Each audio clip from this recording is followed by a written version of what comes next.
போது எந்திரிச்சுப்ப, தோணும் போது சாப்பிட்டுப்ப, தோணும் போது தூங்கிப்ப. நீங்க பிசிக்கலி எவ்வளவுதான் ஸ்ட்ராங்கான ஒரு பர்சனா இருந்தாலுமே மென்டலி நீங்க ஒரு ஸ்ட்ராங்கான பர்சனா இல்ல அப்படின்னா அந்த ஒரு பர்சனை வந்து உங்க லைஃப்ல வச்சுக்கிட்டு இருக்காங்க. முடிஞ்ச அளவுக்கு அந்த மாதிரி பர்சன்ஸ் கிட்ட இருந்து அவாய்ட் பண்ணறதுக்கு ட்ரை பண்ணுங்க. நீங்க அந்த ஒரு விஷயத்துக்கு எவ்வளவு ஸ்ட்ராங்கா இருக்கீங்க, எவ்வளவு டிட்டர்மைண்டா இருக்கீங்க, எல்லா நேரங்களிலும் எல்லா விஷயத்திலுமே எல்லா இடத்துலயுமே நீங்க ஜீனியஸா தான் இருக்கணும் அப்படின்னு சொல்லி எந்த அவசியமுமே கிடையாது. நார்மலைஸ் பண்ணுங்க சில விஷயத்தை. ஒரு விஷயம் நடக்குது அப்படின்னா because there is some reason, அவ்வளவுதான்.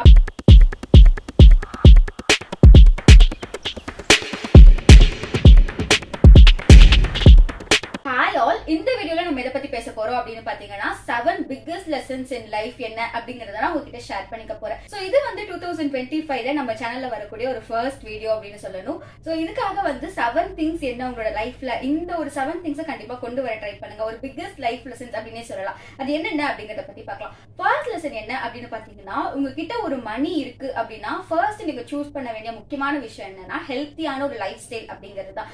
பிகாஸ் உங்ககிட்ட ஹெல்த் வந்து நல்லா இருக்கும்போது தான் உங்களால வந்து ஒரு மணி அப்படிங்கறதே உங்களுக்கு இருக்கும். நீங்க வந்து ஒரு ஸ்ட்ராங்கான பர்சனா இருக்கும்போது தான் நெக்ஸ்ட் எல்லா விஷயமுமே வந்து நீங்க ரொம்ப நல்லா எஃபெக்டிவா பண்ண முடியும். சோ ஒரு ஹெல்த்தியர் லைஃப் ஸ்டைலை வந்து கண்டிப்பா உங்களோட லைஃப்ல கொண்டு வர ட்ரை பண்ணுங்க. உங்களோட லைஃப் ஸ்டைல் அப்படிங்கிறது எப்படி வேணாலும் இருக்கலாம். தோணும் போது எந்திரிச்சுப்ப, தோணும் போது சாப்பிட்டுப்ப, தோணும் போது தூங்கிப்ப அப்படிங்கிற மாதிரி இல்லாம இந்த மாதிரி தான் இருக்கணும் அப்படின்னு சொல்லிட்டு ஒரு ஸ்கெட்யூலோட இப்படிதான் இருக்கணும். இந்த டைம்க்கு எந்திரிச்சுப்பேன், இந்த டைம்க்கு எந்திரிச்சுப்பேன், இந்த டைம்குள்ள சாப்பிடணும், இந்த டைம்ல தூங்கணும், அந்த மாதிரி சொல்லிட்டு ஒரு ப்ராப்பரான ஒரு லைஃப் ஸ்டைலை கொண்டு வர ட்ரை பண்ணுங்க. இது ஃபர்ஸ்ட் இம்பார்ட்டன்டான ஒரு திங். பிகாஸ் உங்களோட ஹெல்த் இல்ல அப்படின்னா எல்லா விஷயமுமே போயிடும். அதே மாதிரி உங்ககிட்ட எந்த ஒரு விஷயமும் இல்ல பட் ப்ராப்பரான ஹெல்த்தியான ஒரு பர்சனா நீங்க இருக்கீங்க அப்படின்னா எந்த ஒரு விஷயத்தை நீங்க இழந்தாலுமே அது உங்களால ஈஸியா கொண்டு வர முடியும். பட் உங்க ஹெல்த்தையே நீங்க இழந்துட்டீங்க அப்படின்னா எந்த ஒரு விஷயத்தையுமே உங்களால கண்டிப்பா அதுல எஃபெக்டிவா எஃபர்ட்ஸ் போட்டு உங்களால ஒர்க் பண்றதுக்கு நீங்களே வந்து ஃபர்ஸ்ட் ஸ்ட்ராங்கா இருக்க மாட்டீங்க. சோ ஒரு நல்ல ஒரு லைஃப் ஸ்டைல் அப்படிங்கிறது உங்களுக்கு ரொம்ப ஒரு முக்கியமான ஒரு விஷயமா இருக்கு. செகண்ட் இம்பார்ட்டன்டான விஷயம் என்ன அப்படின்னு பாத்தீங்கன்னா உங்களோட மென்டல் ஹெல்த் அப்படிங்கிறது. நீங்க பிசிக்கலி எவ்வளவுதான் ஸ்ட்ராங்கான ஒரு பர்சனா இருந்தாலுமே மென்டலி நீங்க ஒரு ஸ்ட்ராங்கான பர்சனா இல்ல அப்படின்னா உங்களை ஈஸியா யார் வேணாலுமே எந்த ஒரு விஷயத்த வேணாலுமே சொல்லி உங்களை என்ன வேணாலுமே பண்ண முடியும். அதனால நீங்க ஒரு மென்டலி ஸ்ட்ராங்கான பர்சனா இருக்கிறது ரொம்ப இம்பார்ட்டன்டான ஒரு விஷயம். நீங்க வந்து யாரோ ஒரு பர்சன் ஏதாவது ஒரு விஷயம் சொல்றாங்க அப்படின்னா அது எல்லாத்துக்குமே ட்ரிகர் ஆவீங்க.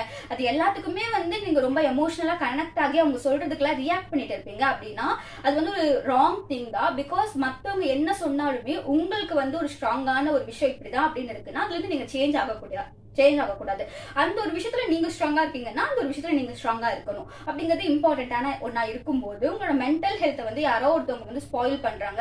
அது எவ்வளவு ஒரு லவுடான ஒரு பர்சனா இருந்தாலுமே உங்க லைஃப்ல ரொம்ப இம்பார்ட்டன்டான ஒரு பர்சன் அப்படி இருந்தாலுமே அந்த ஒரு பர்சன் வந்து உங்க லைஃப்க்கு தேவையானு யோசிச்சு பாருங்க. உங்க மென்டல் ஹெல்த்தை வந்து அவங்க அவ்வளவு இது பண்ணும்போது ஸ்பாயில் பண்ணும்போது அந்த ஒரு பர்சன் உங்க லைஃப்ல இருக்கிறது வந்து எந்த ஒரு இதுவுமே கிடையாது. உங்களுக்கு மேபி அவங்க ரொம்ப பிடிக்கும் அப்படின்னா கூட அந்த ஒரு பர்சன் உங்களோட ஒரு மென்டல் ஹெல்த்தை வந்து பீஸ்ஃபுல்லா வச்சுக்கிறதுக்கு கொஞ்சம் கூட இது பண்ணல.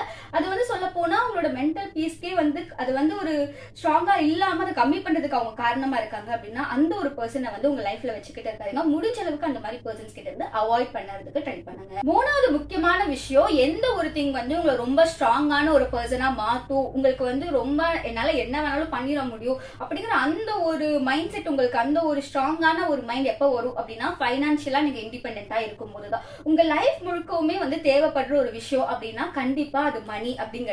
இதை வந்து நம்ம அக்ரி பண்ணியே தான் ஆகணும். உங்க லைஃப் முழுக்க நீங்க அந்த விஷயத்தை சேஸ் பண்ணிக்கிட்டே தான் இருக்க போறீங்க.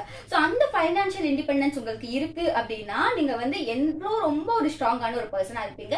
யாருமே உங்களை வந்து அவ்வளவு சீக்கிரமா வந்து புட் டவுன் பண்ணிடவே முடியாது. நீங்க ரொம்ப ஸ்ட்ராங்கா இருப்பீங்க.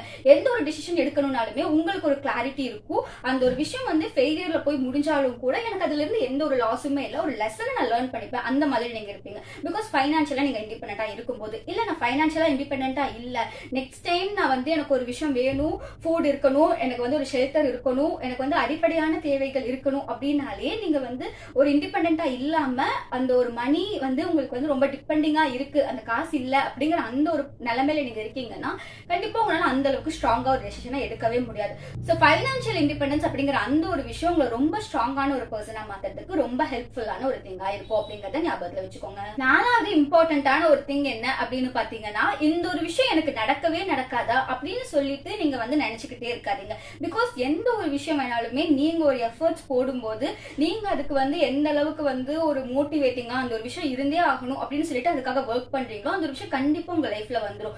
ஸோ அந்த ஸ்டபர்ன் ஹார்ட்டோட அந்த ஒரு விஷயம் வேணும் அப்படின்னு சொல்லி நினைக்கிற அந்த ஒரு பர்சனுக்கு கண்டிப்பா எந்த ஒரு விஷயத்த நீங்க ஆசைப்பட்டாலுமே அது வந்து யூனிவர்ஸ் ஆகட்டும், நம்மளோட இந்த சுத்தி இருக்க பீப்புள்ஸ் ஆகட்டும், யாராவது ஒருத்தவங்க மூலியமா அந்த விஷயம் நமக்கு கிடைச்சே தீரும் அப்படிங்கிறது வந்து ஒரு 100% உண்மையான ஒரு விஷயம். ஸோ நீங்களே வந்து ஒரு விஷயத்த நினைச்சுக்கிட்டு இருக்காதீங்க, இந்த ஒரு விஷயம் எனக்கு நடக்கவே நடக்காதா, இந்த ஒரு விஷயம் நான் ஆசைப்படுறது எனக்கு கிடைக்கவே கிடைக்காதா, இது வந்து என்னோட ட்ரீமா இருக்கு, இது கண்டிப்பா நடக்குமா நடக்காதா, அந்த மாதிரிலாம் எதுவுமே கிடையாது.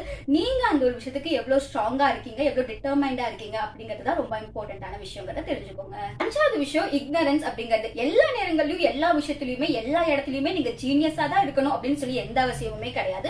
நீங்க வந்து உங்களோட அறியாமை அப்படிங்கறதும் இம்பார்ட்டன்டான ஒண்ணுதான். எல்லா இடத்துலயுமே நான் எல்லாத்துலயுமே ரொம்ப நாலேஜான ஒரு பர்சன் அப்படின்னு நீங்க உங்களை காமிச்சிக்கிறத விட உங்களுக்கு இந்த விஷயம் தெரியல அப்படிங்கிற மாதிரி இருக்கிறதுமே ஒரு அட்வான்டேஜான ஒரு விஷயம் தான். பிகாஸ் நீங்க வந்து அந்த நிலைமையில இருக்கும்போது அந்த ஒரு சிச்சுவேஷன்ல நீங்க நிறைய விஷயங்கள் கத்துக்க முடியும். எல்லா இடத்துலயுமே எல்லாருமே வந்து 100% தெரிஞ்ச ஒரு பர்சனா இருந்துடவே முடியாது. ஸோ இக்னரன்ஸ் அப்படிங்கறதும் வந்து ஒரு ஒரு பாசிட்டிவான ஒரு விஷயமா எடுத்துக்கோங்க. பிகாஸ் அந்த இடத்துல நீங்க நிறைய விஷயங்களை லேர்ன் பண்ணிப்பீங்க. அந்த மாதிரி நீங்க ஒரு சிச்சுவேஷன்ல இருக்கீங்க, ஒரு இடத்துல இருக்கீங்க அப்படின்னா அதை நினைச்சு நீங்க வந்து ரொம்ப நான் வந்து இப்படி இருக்கனே அப்படின்னு சொல்லிட்டு நீங்களே வந்து உங்களை இது பண்ணி தாழ்த்தி வந்து நீங்க நினைச்சுக்கணும் அப்படின்னு எதுவுமே கிடையாது. அதுவுமே ஒரு அட்வான்டேஜான ஒரு விஷயம் தான் அப்படிங்கறத தெரிஞ்சுக்கோங்க. அந்த இடத்துல நீங்க நிறைய லேர்ன் பண்ணிக்க முடியும். பிகாஸ் எல்லாருமே 100% வந்து எல்லா இடத்துலயுமே வந்து ஒரு ஜீனியஸா இருந்துட முடியாது இல்ல அப்படிங்கிற அந்த ஒரு சிம்பிளான விஷயத்தை மட்டும் அண்டர்ஸ்டாண்ட் பண்ணிக்கிட்டு அந்த இடத்துல இருந்து நீங்க என்ன கத்துக்க முடியும், நீங்க என்ன எடுத்துக்க முடியும் அப்படிங்கறத பத்தி மட்டும் யோசிக்க ஆரம்பிங்க. ஆறாவது விஷயம் என்ன அப்படின்னு பாத்தீங்கன்னா நார்மலைஸ் பண்ணுங்க சில விஷயத்த. பிகாஸ் ஒரு பர்சன் வந்து உங்களை சுத்தி இருக்கிற பீப்புள் யாராவது உங்க பர்சனல் லைஃப் பத்தி அதிகமா தெரிஞ்சுக்கணும் அப்படின்னு சொல்லி நினைக்கிறாங்கன்னா அந்த பர்சன்ஸ் கிட்ட வந்து நீங்க பொய் சொல்றது தப்பு கிடையாது. பிகாஸ் நம்ம வந்து பொய் சொல்லக்கூடாது, ஹானஸ்டா இருக்கணும், ட்ரூவா இருக்கணும் அப்படிலாம் சொல்றது வந்து ஓகே தான். பட் அதையும் தாண்டி நீங்க நார்மலைஸ் பண்ணுங்க சில விஷயத்த. ஏன்னா அவங்க உங்களோட ஃபுல் பர்சனல் லைஃபை தெரிஞ்சுக்கிட்டு அவங்க என்ன பண்ண போறாங்க. ஸோ அந்த விஷயத்தெல்லாம் வந்து நீங்க சில இடங்கள்ல வந்து ஹைட் பண்றது, சில இடத்துல வந்து நீங்க மாத்தி சொல்றது அப்படிங்கிறது வந்து தப்பான விஷயம் கிடையாது. அதை நார்மலைஸ் பண்றது வந்து ஒரு இன்னைக்கு இருக்கிற ஒரு நம்மளோட லைஃப்ல வந்து இம்பார்ட்டன்டான ஒரு விஷயம் அப்படிங்கறத தெரிஞ்சுக்கோங்க. லாஸ்ட் திங் என்ன அப்படின்னு பாத்தீங்கன்னா ரொம்ப லைஃப் காம்ப்ளிகேட் பண்ணாதீங்க, சில்லா எடுத்துக்கோங்க. ஒரு விஷயம் நடக்குது அப்படின்னா because there is some reason, அவ்வளவுதான் அப்படின்னு சொல்லிட்டு கூலா எடுத்துக்கோங்க. இது எனக்கு கிடைக்கல, இதுக்காக நான் இவ்வளோ எஃபர்ட்ஸ் போட்டேன், இவ்வளோ ஹார்ட் ஒர்க் பண்ணேன், இவ்வளோ டே அண்ட் நைட் இதுக்காக ஒர்க் பண்ணேன் அப்படின்னா கண்டிப்பா அந்த இடத்துல வந்து நம்ம கொஞ்சம் மோட்டிவேஷன் கம்மியாகும். இப்படி பண்ணி கூட கிடைக்கலையே அப்படின்னு சொல்லி டவுனா நம்ம ஃபீல் பண்ணுவோம். பட் அது ஓகே தான். பிகாஸ் உங்களுக்கு வேற ஏதோ ஒண்ணு அதை விட பெட்டரா பெஸ்டா ஒண்ணு கிடைக்குது அப்படிங்கிறதுக்காக தானே ஒரு சைனா ஒரு சிக்னலா இருக்கலாம். யூனிவர்ஸ் உங்களுக்கு வேற ஏதோ ஒண்ணு கொடுக்க போகுது அப்படிங்கிறதுக்காக கூட அது இருக்கலாம் இல்ல. சோ அதே நினைச்சு ரொம்ப நீங்க வந்து டவுனா ஃபீல் பண்றதுக்கு பதிலா நெக்ஸ்ட் என்ன ஸ்டெப் அப்படிங்கறத எடுக்க ஆரம்பிங்க. அதை சில்லா எடுத்துக்கோங்க, அதை வந்து ரொம்ப காம்ப்ளிகேட் பண்ணி எடுத்துக்கிட்டு இருக்காதீங்க. சோ இந்த ஒரு 7 லைஃப் லெசன்ஸை வந்து கண்டிப்பா உங்களோட லைஃப்ல கொண்டு வர ட்ரை பண்ணுங்க. இதே ஒவ்வொரு சிச்சுவேஷன்லயுமே வந்து உங்களுக்கு எந்த இடத்துல வந்து நீங்க லோவா ஃபீல் பண்ணாலுமே இந்த ஒரு 7 திங்ஸை யோசிச்சு பாருங்க. கண்டிப்பா நீங்க பெட்டரா ஃபீல் பண்ண முடியும். இந்த வீடியோ உங்களுக்கு பிடிச்சிருந்தா அப்படின்னா லைக் பண்ணுங்க. உங்க ஃப்ரெண்ட்ஸ் யாராவது லோவா ஃபீல் பண்றாங்க இல்ல உங்களுக்கு இந்த மாதிரி சில செல்ஃப் டெவலப்மெண்ட் வீடியோஸ்லாம் பிடிக்கும் அப்படின்னா அவங்களுக்கு மறக்காம இந்த வீடியோவை ஷேர் பண்ணி விடுங்க. அடுத்த வரைக்கும் நீங்க நம்ம சேனலுக்கு சப்ஸ்கிரைப் பண்ணா மறக்காம சப்ஸ்கிரைப் பண்ணிக்கோங்க. இதே மாதிரி வேற ஒரு வீடியோல பார்க்கலாம்.